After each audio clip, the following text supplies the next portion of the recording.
In today's video, we'll be looking at simple harmonic motion. For us to really understand the kind of motion we are talking about, let's look at periodic motion. Periodic motion is a type of motion whose path is repeated at successive interval of time, at regular interval of time. Example of such kind of motion is a circular motion. Motion of ceiling fan, vibration motion of violin or guitar, circular motion, simple pendulum. Look at what we have on the board. Let's use this to illustrate what we are talking about, because most of these examples we have given are all circular motions. Let's illustrate what we are talking about using this circle here. Let's assume that there's an object called Q that is moving around this circle. The center of the circle is C. You can see this is the center. And this object Q was initially at the position B. Then the object started moving. As the object is moving, there is an angle that is covering, it's turning around over. The object moved from point B to this particular point where it is standing here now. At this point now, it has turned an angle called angle theta. So because the angle between the initial position, which is B, and the final position now, which is at this point the Q is standing, is this angle I named theta. So this is the angle it has covered. And within a period, it takes a time t to turn this angle, for the object to turn this angle. So the angle turned by the object at the time t is called the angular velocity. The angular velocity is the angle turned by the object at a particular time t. So it means that if we have this as our angular velocity, it means that the angular velocity is the angle turned by the object divided by the time it takes to turn that angle. With this, we can say that theta is equivalent to angular velocity multiplied by t. Remember that velocity is the distance traveled over time taken. So it means that if this is the angular velocity, this should be what? Angular distance divided by the time taken. So the angular velocity is measured in radian per second, because the angular distance is measured in radian and the time it taken to turn the angular distance is measured in second.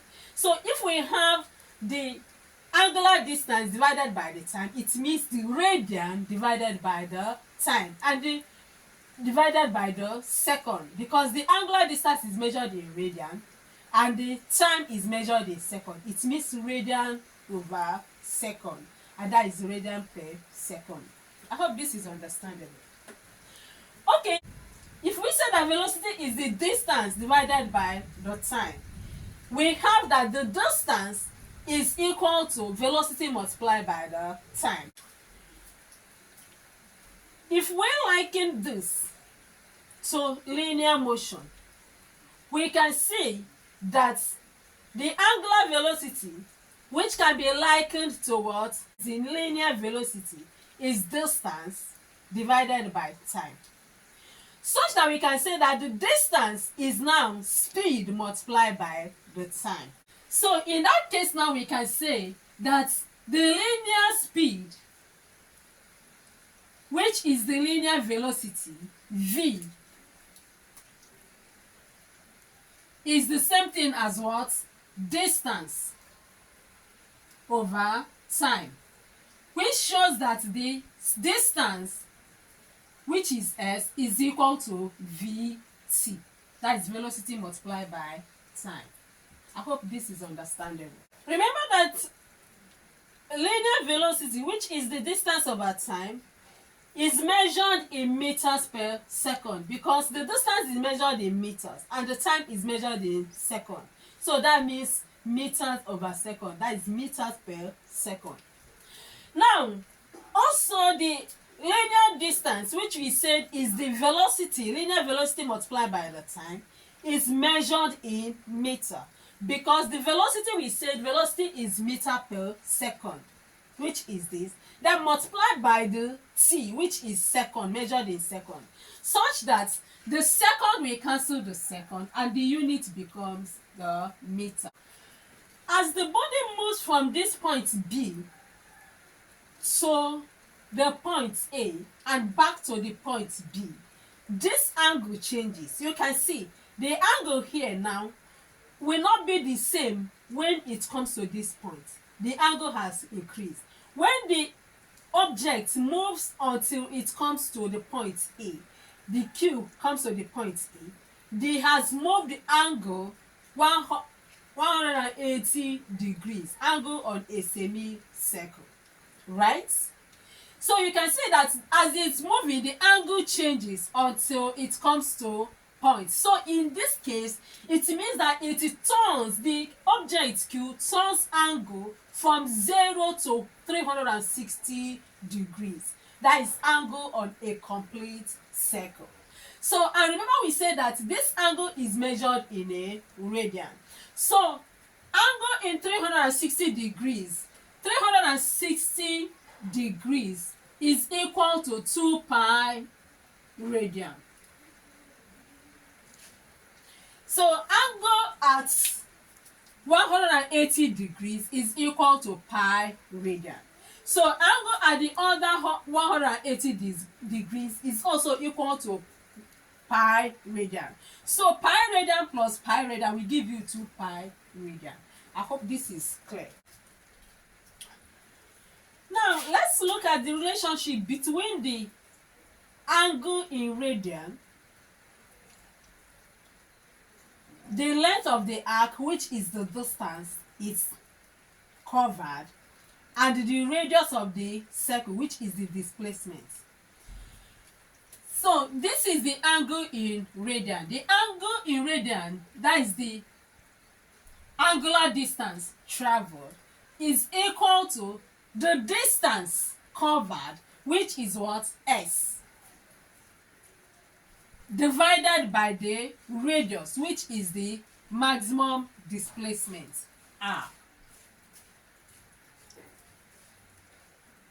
Okay, this is another relationship. Distance can be expressed as what? The angular distance multiplied by the radius. With all this being said, we can now explain simple harmonic motion. For an object to be undergoing simple harmonic motion, two things have to happen. First, the acceleration of the object that is undergoing the simple harmonic motion must be directed towards a fixed point. Another thing is that acceleration of the object must be directly proportional to the distance of the object from its equilibrium position. Remember when we illustrated a circular motion, where we say that the object started from the point B and turned to the point A and back to the point B. You can see that this is a kind of to and fro motion, to and fro type of motion, where it started from B to A and back to B, then to A and back to B, to and what? Fro type. So we can now say We can now define simple harmonic motion as a to and fro type of motion whose acceleration is directed towards a fixed point and is directly proportional to the distance of the object from its equilibrium position. I hope this is understandable. We say that is a to and fro type of motion whose acceleration is directed towards a fixed point and is directly proportional to the distance of the object from its equilibrium position or from its central position. Okay, there are some of formulas that we need to know in order to be flowing with this calculation. Besides the one we have already explained when we are illustrating circular motion, we have the following to be added to that. We have the following. There is what is called amplitude of simple harmonic motion. Amplitude of simple harmonic motion is the maximum displacement of the object from the equilibrium position. In other words, we call it the radius. Remember, when we are illustrating circular motion, we use radius to represent the amplitude. So the maximum, we say that the object was initially at the center and it was displaced. The distance between the object, so the circumference of the circle, becomes the radius, and that is the maximum displacement. That is the amplitude. So in this case, we have already explained what amplitude is. Now let's look at what is called period of a simple harmonic motion. The period of simple harmonic motion is the time it takes to complete an oscillation. The time it takes an object under simple harmonic motion to make a complete oscillation, to make a complete cycle, to turn a complete what? Cycle. We can call it vibration, we can call it oscillation, we can call it revolution. That time it takes the object to make a complete cycle, to make a complete revolution, to make a complete oscillation is known as the period. And we have the formula for period as period is represented by initial t. Period t is equal to the time taken divided by the number of the oscillation completed. We also have what is called the frequency of simple harmonic motion. The frequency of simple harmonic motion is defined as the number of oscillations completed per second. The number of oscillations completed per second. The number of a cycle, in other words, completed in a second per second, is called the frequency of the simple harmonic motion. So in this case, we have that f, which is the frequency, is the number of the cycle divided by the time. Remember that we said that in period is the time taken to complete, the time taken divided by the number of oscillations completed. We said that the period is the time taken divided by the number of oscillations completed.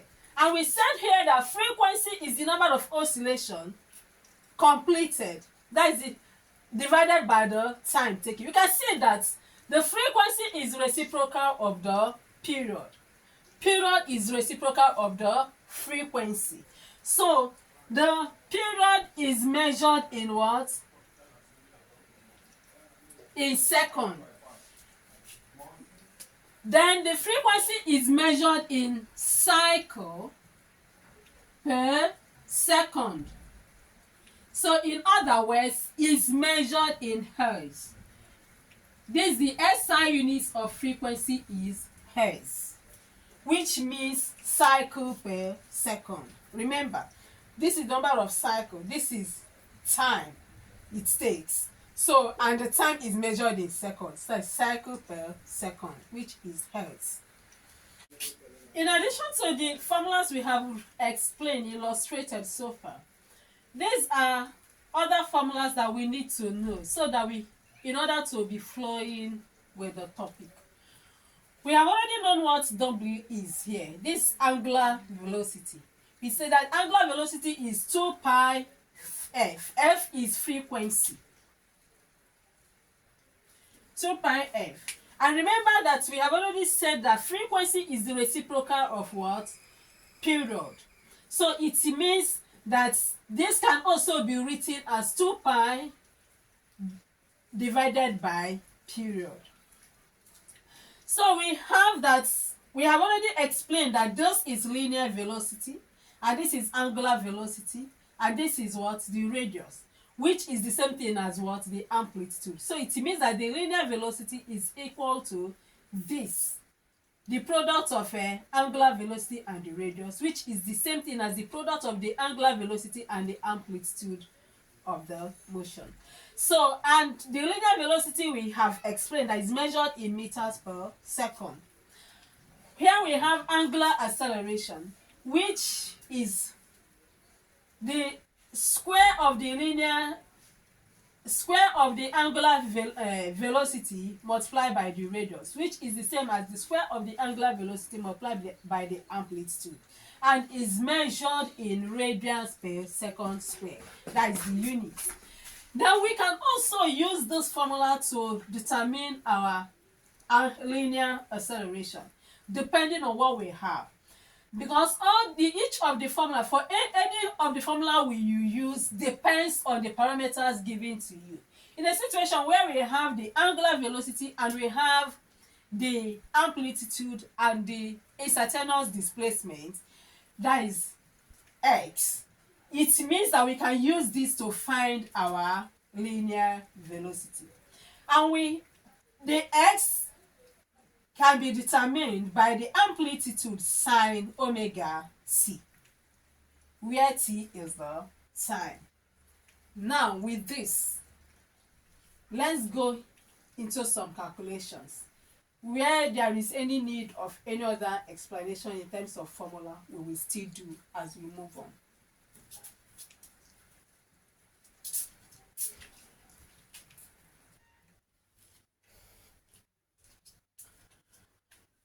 Example 1. We have an object of mass 0.40 kilogram attached to the end of a string, is wheeled round in a horizontal circle of radius 2.0 meter.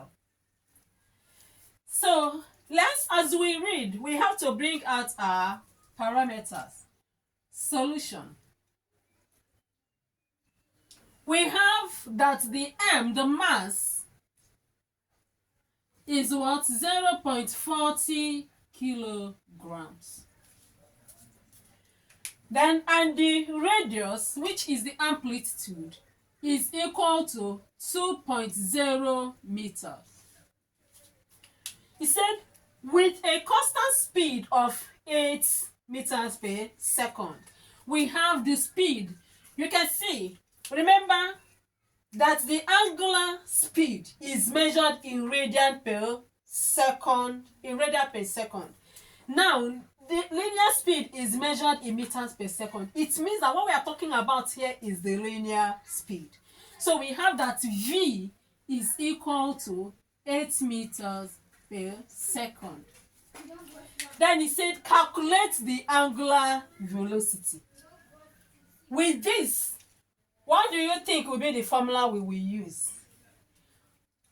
Remember, we have that the linear velocity is equal to angular velocity multiplied by r. So therefore, let's make the angular velocity, because we are talking about angular velocity here. That's what we are asked to find. So we can make angular velocity here subject of the formula. by saying that angular velocity is equal to linear velocity divided by r, right? Therefore, the angular velocity is 8 divided by 2, which will give us 4 radian per second. Let's look at example number 2. We have that the period of the oscillation of a particle undergoing simple harmonic motion is 4 pi seconds. If the amplitude of the oscillation is 3.0 meters, calculate the maximum speed of the particles. The maximum speed here is the linear speed. So we have been given that the period is 4 pi seconds, and that is this. So, and the amplitude, which is the radius, is 3.0 meters. Then the linear velocity, that is the maximum velocity, we don't know. So which formula do you think we will use? Look at this and suggest the formula we will use. Can you remember the formula that says that angular velocity is equal to 2 pi f? And we have that f is the reciprocal of a period, such that we have 2 pi over period, which is what? Remember, our period, we were given period to be 4 pi. So we have then 2 pi divided by 4 pi.